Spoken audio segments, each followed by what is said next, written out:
when the people give up and submit to an unjust law. They become slaves. It means slavery, subjugation. Know this, however. There are ways to resist tyranny that do not require the press box, do not require the ballot box, nor the ammo box. What I'm referring to is nullification from the jury box. This is a concept that needs to once again be spread far and wide. Here in New York, the civil rights movement, the anti-prohibition movement, and even the northern abolitionist movement have a proud history of nullification. In 1850, the U.S. government declared that anyone could be arrested for providing assistance to slaves freeing their captivity. Only 1 year later, in 1851, a jury in our home state, in my hometown of Syracuse, bravely and courageously nullified the Fugitive Slave Act. Slightly more recently, when you couldn't even refresh yourself with a beer in this country because of prohibition, the citizens of New York City openly defied that law and bars were kept open. Why?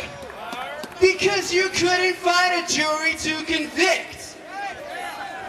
I imagine it went something like this. The jury took one look at the case and said, that's not a law, forget about it.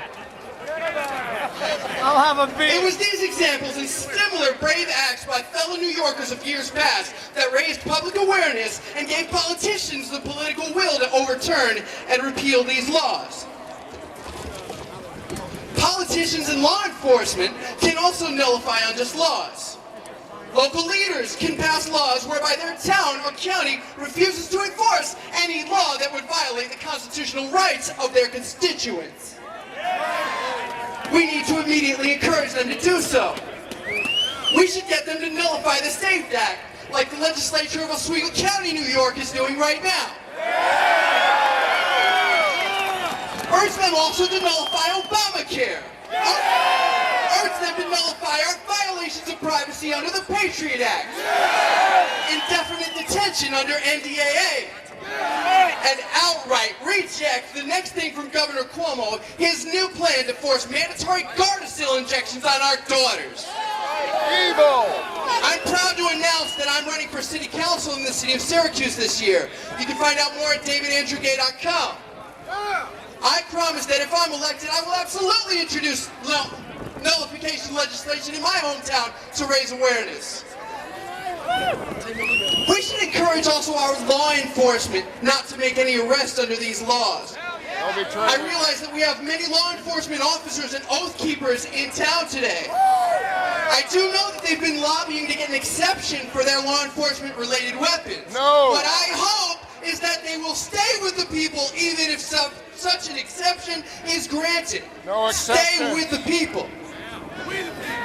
I urge you, I implore you, stay with the people. We politely request that we firmly demand that you fulfill your oath to the Constitution. Thomas Jefferson was very wise. The rightful remedy to tyranny is nullification.